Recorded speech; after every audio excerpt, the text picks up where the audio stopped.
Cybèle Coz. Bonsoir madame. Bonsoir. Vous êtes militante, féministe, vous avez mobilisé la communauté turque ici à Montréal au mois de juin durant ces grandes manifestations justement au mois de juin. Commençons par ce qui s'est passé aujourd'hui. Est-ce que cette décision d'autoriser les femmes turques de porter le voile dans la fonction publique, c'est un petit élément ou c'est un symbole pour vous qui est quelque chose d'extrêmement plus fort ?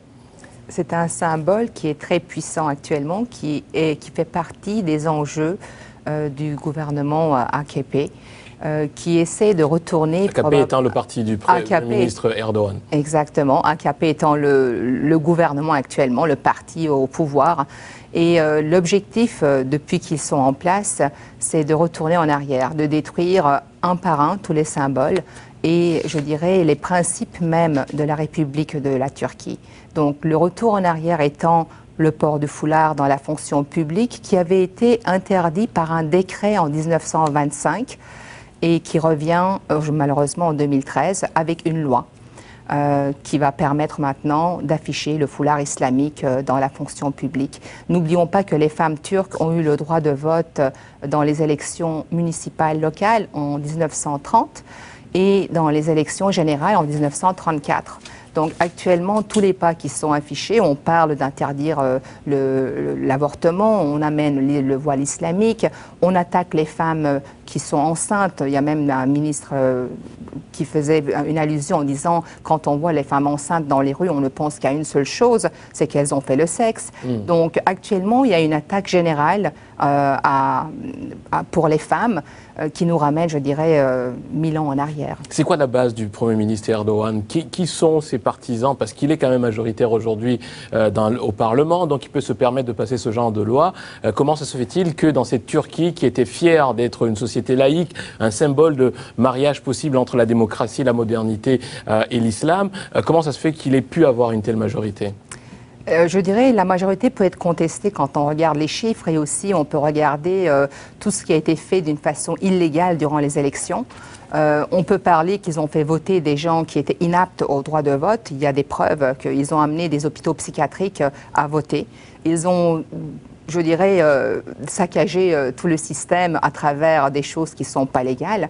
Et actuellement, s'ils sont au pouvoir, c'est parce qu'il y a aussi le barrage de 10% au niveau des élections qui leur permet d'être au pouvoir avec une minorité de 49%. Cette minorité, elle est disposée à la changer, hein, de permettre que des petits partis puissent accéder au Parlement, effectivement, sans avoir les 10% qui sont requis. Il l'a annoncé dans son discours, en tout cas.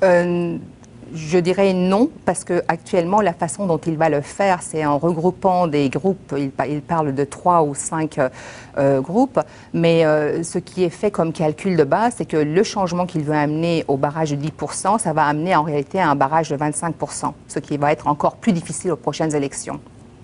Madame Coz, dites-moi quand même, moi je vous écoute puis je me dis, est-ce que c'est pas quand même un signe de maturité politique, de maturité démocratique, de faire en sorte que finalement on fait des choix, on permet à davantage de femmes d'être présentes, par exemple dans ce cas-ci dans la fonction publique. On peut croire qu'il y a des femmes, il y a des filles qui ne pouvaient pas progresser dans la société tout simplement parce que elles étaient religieuses et que du coup les signes religieux étaient interdits. Est-ce que dans une société qui est de plus en plus démocratique, la Turquie ne l'a pas toujours été à ce point-là, eh bien, c'est une ouverture acceptable? Je dirais, avant de parler d'une Turquie démocratique, on va parler peut-être d'une Turquie où la majorité des journalistes sont emprisonnés, où on n'a pas le droit à la parole. La presse est contrôlée, je dirais, à 95-98% par le gouvernement en place.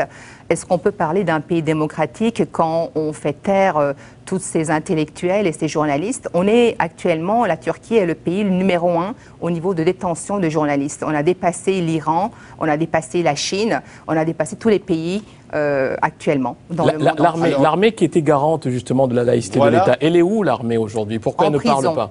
En prison. L'armée est en prison actuellement parce que tous les États, tous les chefs, les généraux, etc., qui pourraient être ou qui seraient susceptibles d'être contre tous les changements du gouvernement en place, ils sont emprisonnés avec un soi-disant préparatif au coup d'État.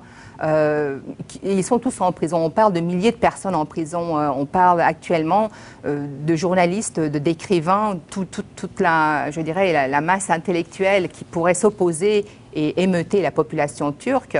Ils n'ont pas la parole librement. Les gens qui sont à l'extérieur comme journalistes, ils ont peur de prendre la parole. Ceux qui prennent la parole, ils sont emprisonnés. Donc, c'est la situation en Turquie. Alors, dans un contexte où on ne peut pas parler de démocratie, amener le foulard islamique, ce n'est qu'un petit pas vers l'islamisation dont le parti en place essaie de détruire la République turque à petits pas, à petit feu, en amenant, je dirais, en incitant à la haine contre les gens qui ne sont pas islamistes, en divisant le pays en ethnies, ce que Atatürk avait rassemblé dans une nation turque, parce que le mot turc dans la République de Turquie, ce n'est pas une ethnie turque, c'est une nation turque qui regroupe autant les Kurdes, les Arméniens, toutes les minorités qu'on appelle minorités, mais qui ne sont pas des minorités. Nous sommes composés en Turquie de beaucoup de minorités dans ce cas-là, et le mot turc regroupait cette nation-là. Donc actuellement, le parti d'AKP fait simplement régression en divisant ce monde qui était regroupé pour pouvoir probablement mieux gérer. On a compris votre inquiétude, Madame Kosé. Merci beaucoup.